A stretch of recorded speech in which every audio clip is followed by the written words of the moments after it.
ওয়ার্ড্রোবে যখন জামা কাপড় গুছোতে যাই তখন জায়গা ধরে না, আর যখন কোথাও পরে যাব তখন জামা খুঁজে পাই না, কি সমস্যা বলো তো। তারপরে 3টে জামা পরপর বেছে নিলাম, তার মধ্যে থেকে এটা তখন সিলেক্ট করলাম, করে চট করে আমরা পরে নিলাম। নিয়ে আমি তখন আয়নার সামনে দাঁড়িয়ে একটু রং ঢং করে নিলাম কেমন লাগছে।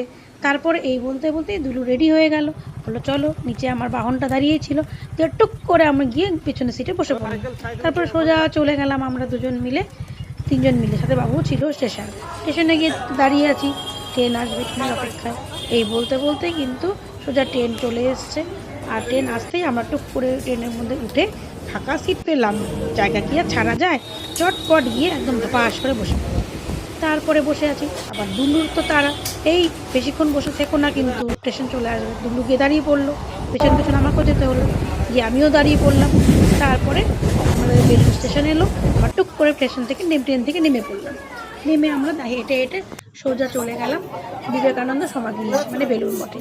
গিয়ে আগে এক কাপ চা খেলাম, চা খেয়ে এনার্জি নিয়ে ভেতরে আমরা ঢুকে গেলাম বেলুড় মঠে। মঠটা ভালো করে দেখলাম, আগেও দেখেছি আবারও দেখলাম। দেখার পরে বাবু একটু ডান্স করে নিল, একটু নেচে নিল। তারপরে সোজা স্টেশনে এলাম, ট্রেন ধরে বাড়ি চলে এলাম। টাটা।